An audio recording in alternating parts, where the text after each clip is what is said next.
volta com você nesse momento e nós vamos falar hoje na Palavra de Deus, abrindo a Bíblia, porque esse programa é um programa da Palavra de Deus. Nós vamos fazer justamente isso. Vamos abrir a Bíblia no Salmo 32. É um salmo de Davi. Davi era um homem segundo o coração de Deus. Mas isso não significa que ele não era uma pessoa como você e eu, humano, que falhava, que errava e que pecava. Os pecados dele, a Bíblia registra, não foram pequenos e nem poucos. Ele foi um homem que também errou, transgrediu, fez coisas que com certeza ele se sentiu envergonhado, mas a Bíblia também mostra para nós algo muito importante, que é como você e eu vamos lidar com o pecado na nossa vida. Às vezes as pessoas pecam, eu dizia que nós, né, não é só as pessoas, nós erramos e nós queremos muitas vezes ocultar, esconder e não lidar com aquela iniquidade. Nós achamos que se ela ficar guardadinha, escondida, ninguém vai perceber. E pode ser que sim, que ninguém venha ver o que aconteceu, o que você fez, o que eu fiz. Mas Deus vê, Deus sonda os nossos corações. E Ele sabe. E o pecado é algo que, se a gente não tratar dele, confessar ele, se arrepender dele, reconhecer ele na nossa vida, o que acontece? O pecado tem um poder muito grande. Ele é corrosivo, ele corrói, ele destrói, ele, sabe, é como um câncer que vai, sabe, dilacerando, vai comendo, vai destruindo o corpo de uma pessoa se ela não tratar. O pecado também, ele, além de fazer isso como um câncer, ele endurece o nosso coração. E hoje não sei com quem o Espírito Santo está falando, mas se for o teu coração, e você está aí hoje assistindo e sabendo que há algo que tem que ser tratado no teu coração diante de Deus, pense nisso. O pecado, ele é altamente endurecedor. Quando você não trata ele, ele endurece o teu coração. Não fica macio, não fica assim, disposto, vulnerável, quebrantado para Deus. Não. Fica duro, impenitente, sabe? Ele fica totalmente de uma maneira assim que ele despreza a palavra, despreza aquilo que Deus tem, se endurece, fica assim, cauterizado. Esse é o poder terrível e corrosivo e negativo, a influência e o poder mesmo que o pecado tem sobre o nosso coração. E Davi reconheceu isso. E muitos dos salmos de Davi, não é? Ele está reconhecendo, ele está falando da situação do coração dele. E você pode pensar, mas ele era um homem segundo o coração de Deus, ele não tinha nenhum problema de pecado. Tinha sim. Mas não é questão de ter pecado, é como ele lidava com o pecado. Porque ter pecado todos têm. Aqui de Gênesis a Apocalipse, todos esses homens maravilhosos de Deus registrados aqui, como Abraão, Isaac, Jacó, e aí vai para o Novo Testamento, você vê Paulo, e vê Pedro, e vê tantos outros, todos eles lidaram e lutaram contra o pecado. Então não é só a questão do pecado, é qual a minha atitude, como é que eu encaro, o que eu faço quando eu peco, quando eu caio, quando eu transgrido, quando eu sou tentado e faço aquilo que não devo fazer. Aqui no Salmo 32, é um salmo escrito por Davi, e ele fala para a gente, tanto 32 como 51 são salmos que lidam com o pecado, que lidam com uma atitude dele em relação ao mal que ele fez.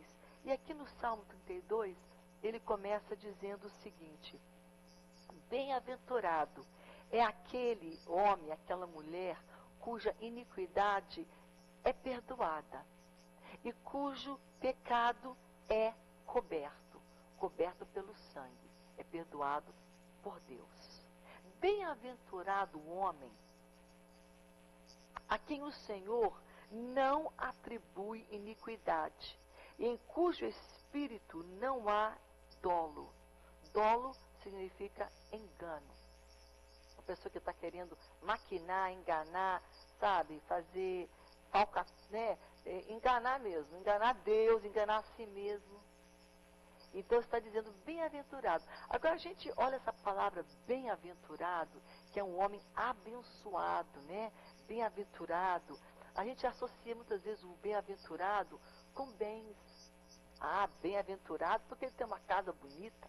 Ele é bem-aventurado porque ele tem uma família que não tem nenhum problema. Ah, ele é bem-aventurado porque ele tem um carro novo, ele tem uma condição boa, e ele tem isso, ele tem um ministério, ele tem... A gente associa bem-aventurança, muitas vezes ele é bem-aventurado porque ele tem muitos bens, ou muito bem colocado. Mas a Bíblia, ela coloca uma outra ótica sobre essa palavra bem-aventurado. O Espírito Santo, que é autor dessa palavra, diz: abençoado, bem-aventurado, feliz é o homem cujo pecado é reconhecido, ele confessa, reconhece, ele trata e recebe perdão de Deus.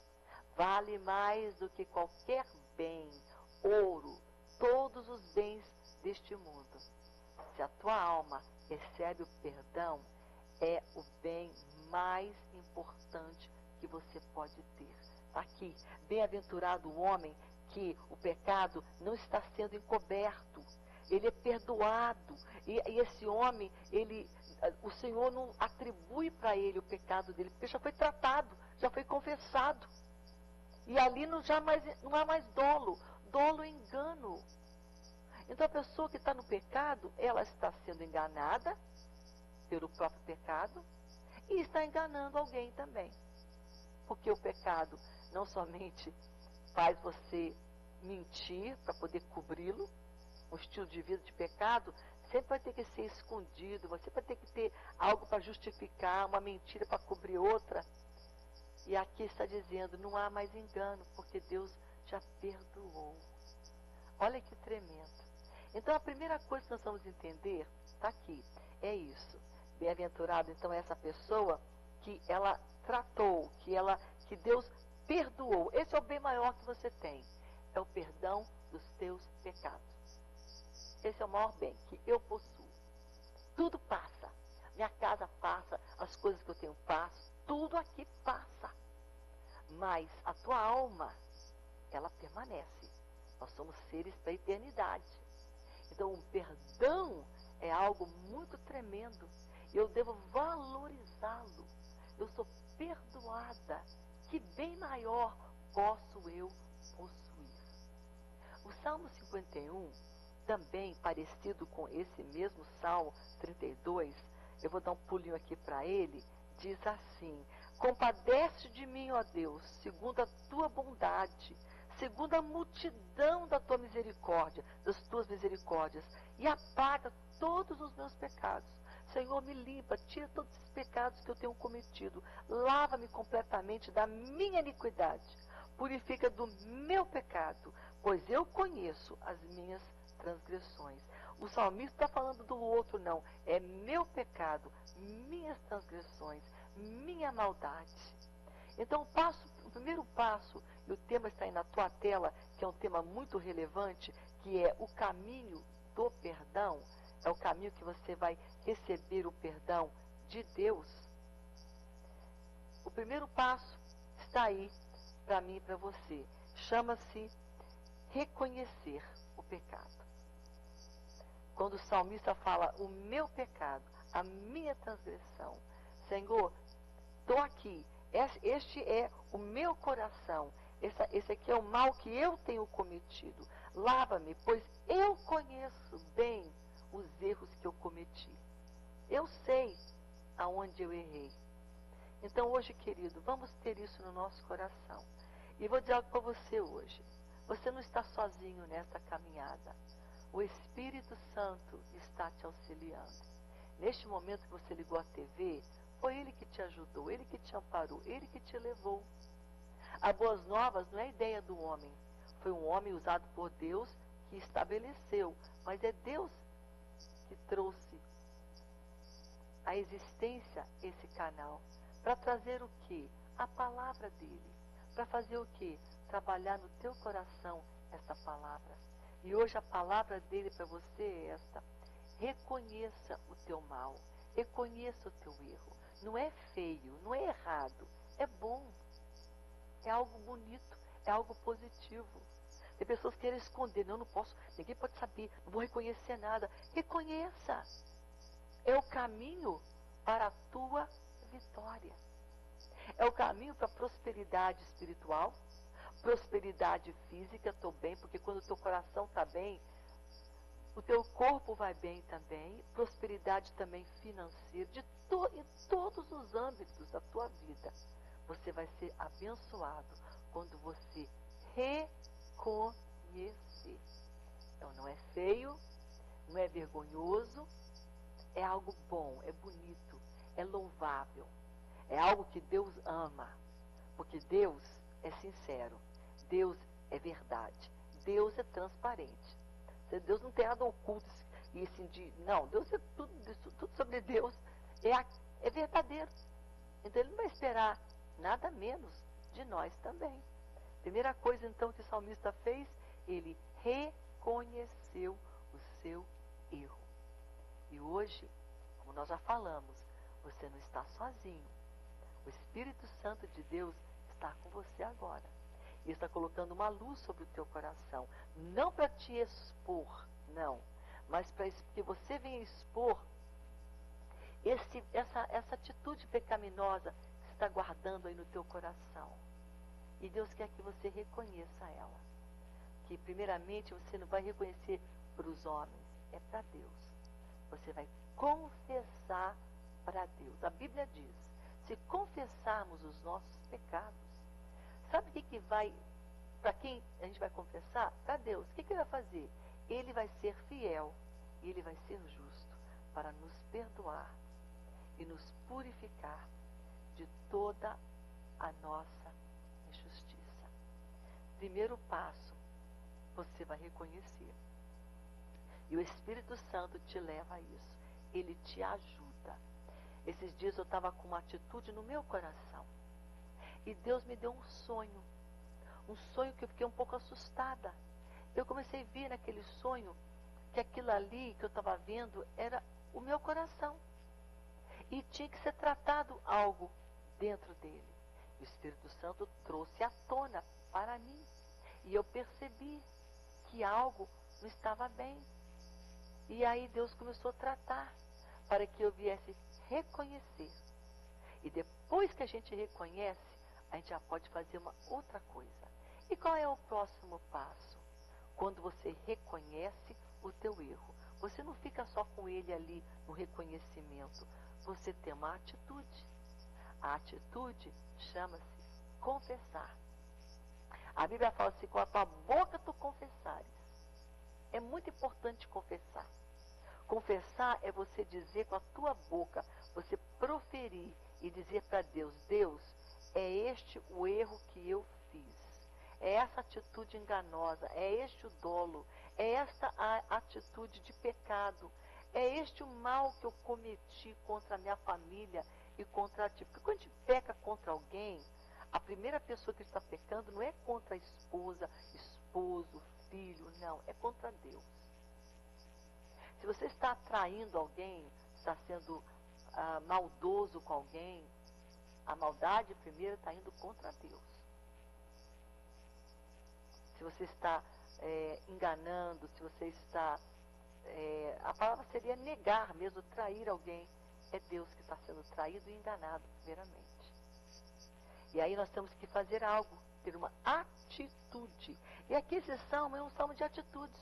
Ele fala assim, olha, ele começa reconhecendo, Senhor, no Salmo 32, bem-aventurado é aquela pessoa que recebe o teu perdão, que recebe de ti, o teu sangue cobre, e ele é então, não é atribuído a ele mais o pecado.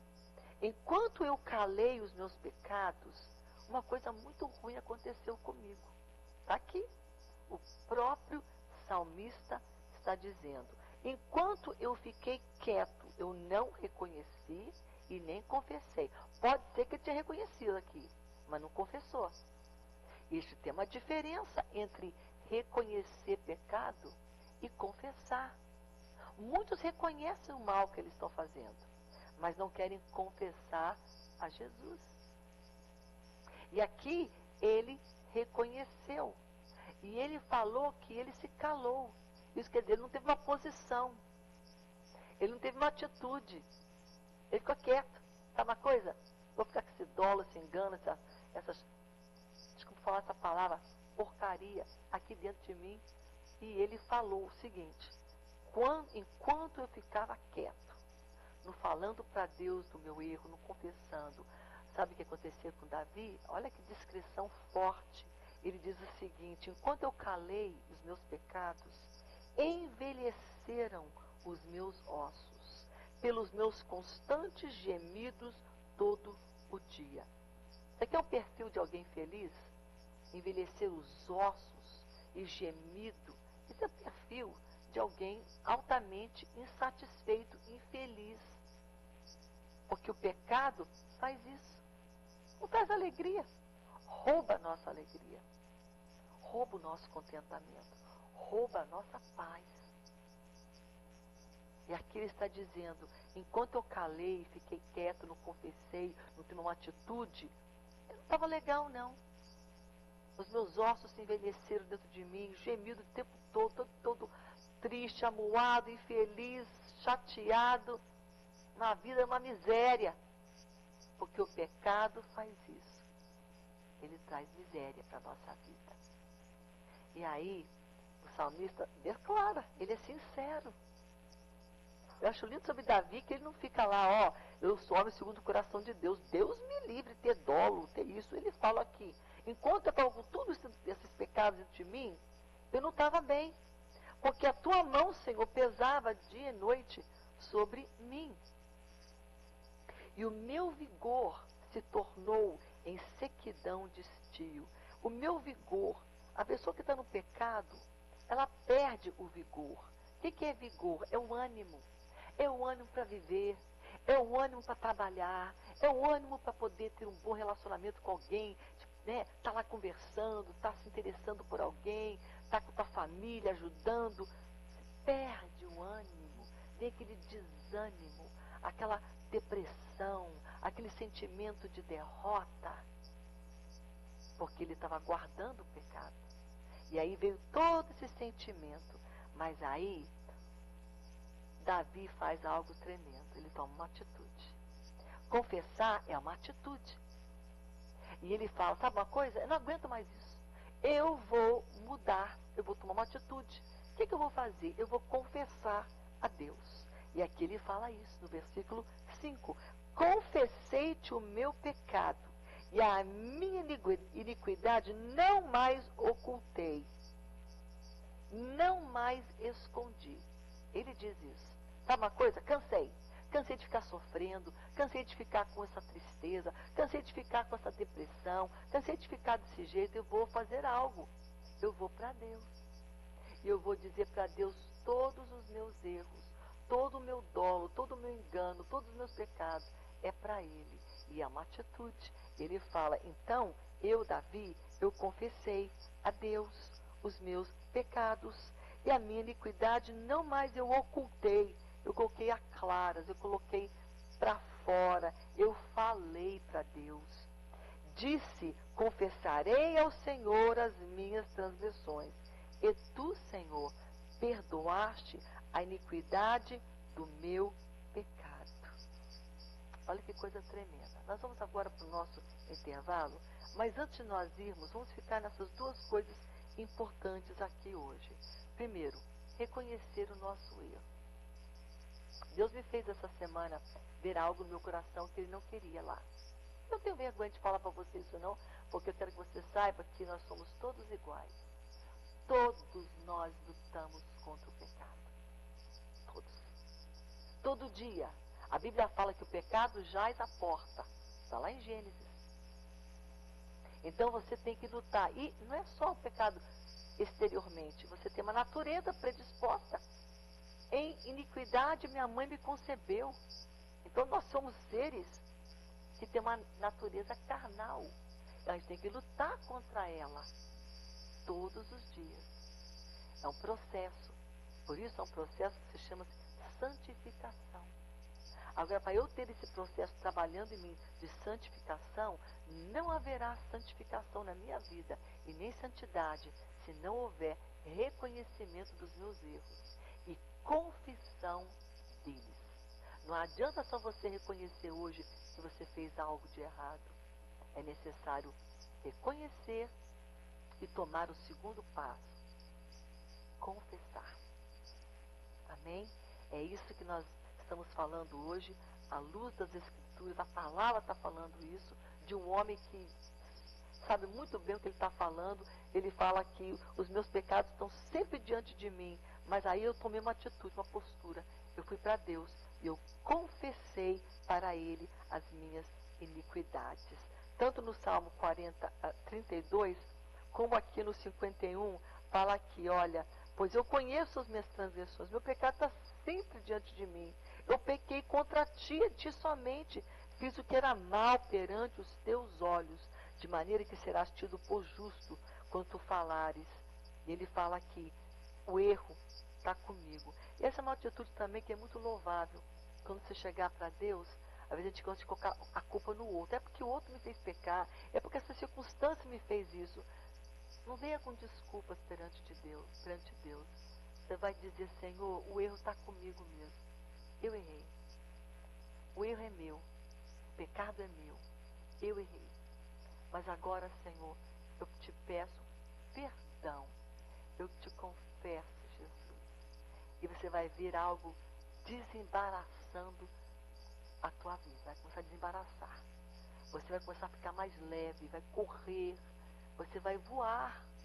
Você vai chegar em lugares tremendos em Deus. Porque você deu o primeiro passo e o segundo. São 4 aqui. O caminho para o perdão, nós vamos falar no próximo bloco sobre os 2 últimos. Começamos pelo começo, reconhecer.